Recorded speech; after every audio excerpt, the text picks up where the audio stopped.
কোর্টে এবার শ্রীমতী সেন মুখ খুলল দিব্যা সেনের বিরুদ্ধে। হ্যাঁ বন্ধুরা, এমনটাই হতে চলেছে আজকের পর্বে। বিস্তারিত জানতে ভিডিওটিতে লাইক দিয়ে চ্যানেলটিকে সাবস্ক্রাইব করে পুরো ভিডিওটি তোমরা দেখতে থাকো। গল্পের শুরুতে আমরা দেখতে পারবো ও সে কাকনের মাথা বন্দুক তাক করে দাঁড়িয়ে আছে সে মাচাওয়ালা লোকটা।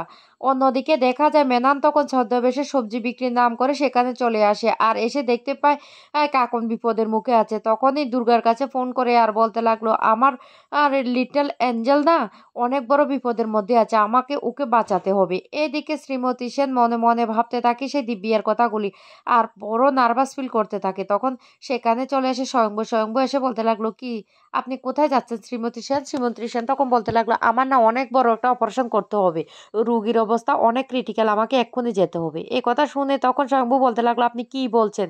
আপনি এসব কি বলছেন? এক্ষুনি আপনি সাক্ষী দেবেন উঠে উঠে দাঁড়িয়ে, আর আপনি বলছেন এখন আপনি অপারেশন করতে যাবেন না, আপনি যেতে পারেন না। তখন বলতে লাগলো, না স্বয়ম্ভু, তুমি আমাকে কিছুতে আটকাতে পারো না, যেহেতু আমার একজন রুগী জীবন মৃত্যুর মুখোমুখি দাঁড়িয়ে আছে, আমাকে তো যেতেই হবে। তখনই স্বয়ম্ভু বলতে লাগলো, না, এতদিন পর্যন্ত আপনি বলেছেন আপনি জগদ্ধাত্রীর হয়ে সাক্ষী দেবেন, আর এখন এখন কেন আপনি এই কথা বলছেন? সেটা তো হতে পারে না।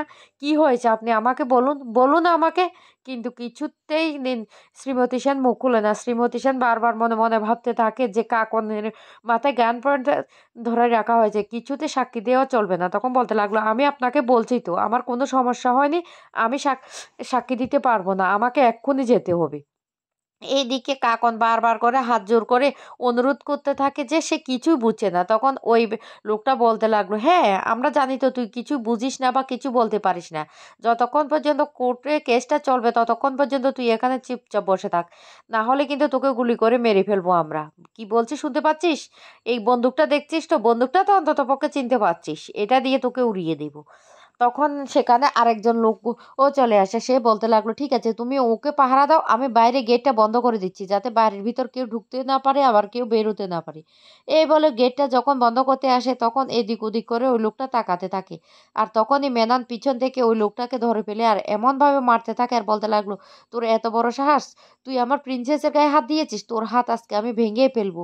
এই বলো ওই লোকটার হাতটা ভেঙে ফেলে এমনকি ওই লোকটাকে মারতে মারতে ঘরের মধ্যে চলে আসে। আর পিছন থেকে যেই লোকটা কাকনের মাথায় বন্দুক ধরে দাঁড়িয়েছিল ওই লোকটাকেও মারতে থাকে। কাকন তখন মেনানকে দেখে ফেলে আর মেনান তখন বলতে লাগলো, একদম ভয় পাবে না লিটল এঞ্জেল, আমি তোমাকে বাঁচাবো, তোমাকে কেউ আমার হাত থেকে ছিনিয়ে নিতে পারবে না, আমি এসে গেছি তো, তুমি কোনো চিন্তা করো না। এই বলে একে একে সমস্ত গুন্ডাদের মেরে সেখানে এমন অবস্থা করে। তখন কাকন তাড়াতাড়ি করে ফোনটা হাতে নেয় আর বলতে লাগলো, ও শ্রীমতী সেনকে যেন খবরটা জানিয়ে দে। এদিকে বারবার স্বয়ম্ভু জিজ্ঞাসা করতে থাকে, কি হয়েছে? আমি বুঝতে পারছি আপনি কোনো একটা টেনশনের মধ্যে আছেন, নিশ্চয় কিছু একটা হয়েছে, আপনি আমার কাছ থেকে লুকিয়ে যাচ্ছেন। কি হয়েছে শ্রীমতী সেন, বলুন আপনি কি হয়েছে? শ্রীমতী সেন তখন কান্না করে বলতে লাগলো, আর যে কৌশিকীর আদরের কন্যা সন্তান কাকনকে না গান পয়েন্টে রাখা হয়েছে, আমার পুত্রবধূ আমার ছেলে দুজনকে গান পয়েন্টে রাখা হয়েছে, বলেছে আমি যদি সাক্ষী দিই তাহলে ওরা আমার উম, ছেলে এবং ছেলের বউকে একসাথে মেরে ফেলবে, সেই জন্য আমি সাক্ষীটা দিতে পারবো না। যা শুনে ভয় পেয়ে যায় স্বয়ম্ভু। স্বয়ম্ভু বলতে লাগলো, কি বলছেন আপনি, আপনি এসব কি বলছেন? তখন বলতে লাগলো, হ্যাঁ আমি সত্যি কথাই বলছি। আর তখন এই শ্রীমতী সেনের কাছে ফোন করে। শ্রীমতী সেন তখন বলতে লাগলো, কাকন ফোন করছে, কাকন, কাকন আমি তোমার শাশুড়ি মা বলছি, কেমন আছো কাকন, কি হয়েছে? তখন মেনান বলতে লাগলো, আমি মেনান, আপনি একদম চিন্তা করবেন না, আমার লিটল পরীর কোনো ক্ষতি হতে দেব না আমি, আমি যতক্ষণ আছি আপনি কোনো চিন্তা করবেন না, সমস্ত গুন্ডাদেরকে মেরে এখন আমি পাহারা দিচ্ছি কাকনকে, আপনি এ নিয়ে কোনো চিন্তা করবেন না, আমি কাকনকে বাড়িতে বসে পাহারা দিচ্ছি, আপনি নিশ্চিন্তে আপনার কাজটা করুন।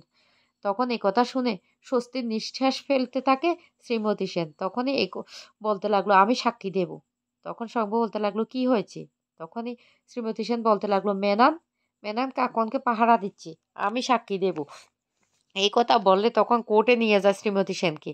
এদিকে কোর্টের কার্যক্রম শুরু হয়ে যায়। জজ সাহেব তখন দিব্যা সেনের লয়ারকে বলতে লাগলো, আপনার কিছু বলার আছে? তখন বলতে লাগলো, হ্যাঁ মহামান্য আদালত, আমার মক্কেল নির্দোষ, আমার মক্কেল অনেক বড় একজন স্বনামধন্য লোক, ওনাকে মিথ্যে কেসে ফাঁসানোর জন্য এই ব্যবস্থাটা করেছে কৌশিকী সেন। আর রাজনৈতিক সমস্যা বলে কথা, দুজনে তো সংবাদপত্র ছাপান, সেই জন্য ওনারা এক একজনের সাথে এক একজনের ব্যক্তিগত শত্রুতা থেকে এই কাজটা করতে চেয়েছেন, তাই আপনাদেরকে আমি বলছি আমার মক্কেলকে ফাঁসানো হয়েছে। তখন এই কথা শোনার সাথে সাথে জগদ্ধাত্রীর লয়ার বলতে লাগলো, এটা সম্পূর্ণ মিথ্যে কথা। উনি যে কত বড় ক্রিমিনাল সেটা আমরা প্রমাণ করে দেব। উনি একটার পর একটা নোংরা জঘন্য কালে মেতেছেন। আর ওনার পত্রিকায় যে জঘন্য নোংরামো হয় সেটা কিন্তু অনেক জার্নালিস্ট জানে। আর সেটাও আমি প্রমাণ করে দেব। উনি যে কথাটা বলছেন সম্পূর্ণ মিথ্যে কথা বলছেন। জগদ্ধাত্রীকে চক্রান্ত করে উনি মেরে ফেলার চেষ্টা করেছিলেন। আজকে ২০ বছর পর্যন্ত জগদ্ধাত্রী এমন অবস্থার জন্য উনিই দায়ী। যা শুনে মাননীয় মহামান্য আদালতে জজ সাহেব বলতে লাগলো, দিব্যা সেনকে তাহলে ডাকা হোক। তখন দিব্যা সেনকে কোর্টে তোলা হয়। দিব্যা সেন তখন বলতে লাগলো, বিশ্বাস করুন আমি না একজন স্বনামধন্য সাংবাদিক। আর আমার না একটা সংবাদপত্র আছে আর একটা নিউজ চ্যানেলও আছে। এরা না শত্রুতা করে আমার নামে এভাবে মিথ্যে মিথ্যে কথা দিয়ে আমাকে ফাঁসানোর চেষ্টা করছে। বিশেষ করে দুর্গা মুখার্জি।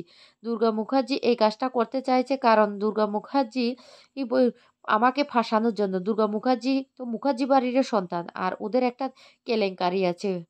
যে রাজনাথ মুখার্জি ওনার একটা প্রেম ছিল। এই কথা বলতে তখনই জগদ্ধাত্রী লয়ার বলতে লাগলো, অবজেকশন ইয়োর মিলন। উনি সম্পূর্ণ মিথ্যে কথা বলছেন। উনি কেসটাকে অন্যদিকে ঘুরিয়ে দেওয়ার চেষ্টা করছে। রাজনাথ মুখার্জির কোনো প্রেম নেই। যিনি ছিলেন উর্মিলা মুখার্জি উনি ওনার প্রথম স্ত্রী। ওনার প্রথম স্ত্রী মারা যাওয়ার পর উনি বৈদেহী মুখার্জিকে বিয়ে করেন এবং ওটা হলো ওনার দ্বিতীয় স্ত্রী।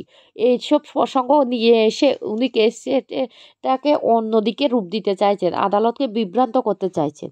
বুঝতে পারছেন?